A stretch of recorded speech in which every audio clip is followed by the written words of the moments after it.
नमस्कार। भारत में clinical research में पीएचडी सुनने में जितना सीधा लगता है, ये रास्ता उतना ही पेचीदा है। तो आज हम इसी उलझन को सुलझाने की कोशिश करेंगे, एक एक करके। और देखिए, इस रास्ते पर तो पहला कदम रखना ही अपने आप में एक बहुत बड़ी चुनौती है। तो चलिए समझते हैं कि आखिर ऐसा क्यों है। मामला सिर्फ एप्लीकेशन फॉर्म भरने का नहीं है। असल में ये एक तरह की स्ट्रेटेजिक हंट है, एक सोची समझी खोज, क्योंकि सही पीएचडी प्रोग्राम्स अक्सर सामने होते हुए भी नजर नहीं आते। तो सबसे बड़ा सवाल यही उठता है कि इन खास डॉक्टोरल प्रोग्राम्स को आखिर ढूंढा कहाँ जाए। जैसा कि हमने कहा, ये कोई सीधी सादी खोज नहीं है, इसलिए सही जगह पर नजर डालना बहुत बहुत जरूरी हो जाता है। यहाँ एक बहुत ज़रूरी बात समझने वाली है। देखिए, बहुत कम ही ऐसे इंस्टीट्यूट्स हैं जो सीधे सीधे पीएचडी इन क्लिनिकल रिसर्च नाम की डिग्री ऑफर करते हैं। ज़्यादातर मामलों में ये programme pharmacy practice, public health या फिर फार्मास्यूटिकल मेडिसिन जैसे डिपार्टमेंट्स में छिपे होते हैं। मतलब वो जगहें जहाँ क्लिनिकल ट्रायल्स ही रिसर्च का मेन फोकस होता है। अब इस पीएचडी की एक और खासियत है, और वो है इसका डुअल रेगुलेटरी सिस्टम। मतलब एडमिशन पाने के लिए किसी भी कैंडिडेट को दो अलग अलग तरह के नियमों को न सिर्फ समझना होता है, बल्कि उन पर अच्छी पकड़ भी बनानी पड़ती है। तो ये दोहरा ढांचा काम कैसे करता है? देखिए, एक तरफ तो है एकेडमिक नियम, जिन्हें यूजीसी यानी यूनिवर्सिटी ग्रांट्स कमीशन तय करता है। मतलब एडमिशन के लिए क्या क्वालिफिकेशन चाहिए, कोर्स कितने साल का होगा, ये सब। और दूसरी तरफ है एथिकल और रिसर्च के नियम, जो आईसीएमआर और आईसीएचजीसीपी जैसी संस्थाएं बनाती हैं। ये नियम तय करते हैं कि असल में रिसर्च की कैसे जाएगी। ठीक है, तो सही प्रोग्राम मिल गया, नियम भी समझ लिए। इसके बाद असली सिलेक्शन प्रोसेस कैसा होता है? ये एक मल्टी स्टेज चैलेंज है, जो सिर्फ किताबी ज्ञान से कहीं आगे जाकर परखता है।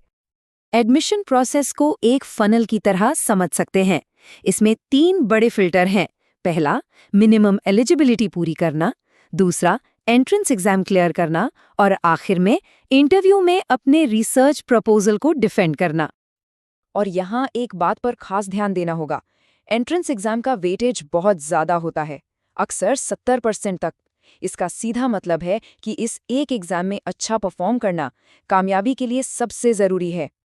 लेकिन क्या सिर्फ एग्जाम पास कर लेना काफ़ी है? नहीं। कई काबिल कैंडिडेट्स के लिए सबसे बड़ा फिल्टर, या कहें सबसे बड़ी रुकावट, एकेडमिक नहीं बल्कि फाइनेंशियल होती है। और बस यहीं पर नेट यानी नेशनल एलिजिबिलिटी टेस्ट एक असली गेम चेंजर बनकर सामने आता है। इसे क्वालिफाई करने के 2 बड़े फायदे हैं। पहला, कई यूनिवर्सिटीज के एंट्रेंस टेस्ट से छूट मिल जाती है। और दूसरा, सबसे जरूरी, ये एक फाइनेंशियल लाइफलाइन की तरह काम करता है, जिससे हर महीने फेलोशिप मिलती है। नेट क्वालिफाई करना इसलिए भी इतना अहम है क्योंकि इसके बाद 2 बहुत अलग रास्ते खुलते हैं। एक सरकारी संस्थानों का और दूसरा प्राइवेट संस्थानों का। और ये चुनाव एक बहुत ही बड़ा फाइनेंशियल फैसला होता है। यहाँ फीस का जो फर्क है वो सच में हैरान करने वाला है।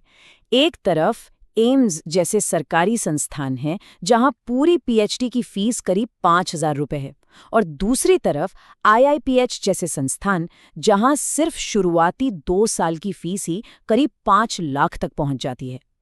इसी वजह से सरकारी सीटों के लिए कंपटीशन बहुत ज्यादा होता है, और कई लोगों के लिए महंगे प्राइवेट इंस्टीट्यूट एक मजबूरी बन जाते हैं।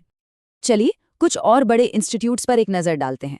यहाँ साफ दिखता है कि सरकारी, स्पेशलाइज्ड और प्राइवेट संस्थानों के फोकस और फीस में ज़मीन आसमान का फर्क है।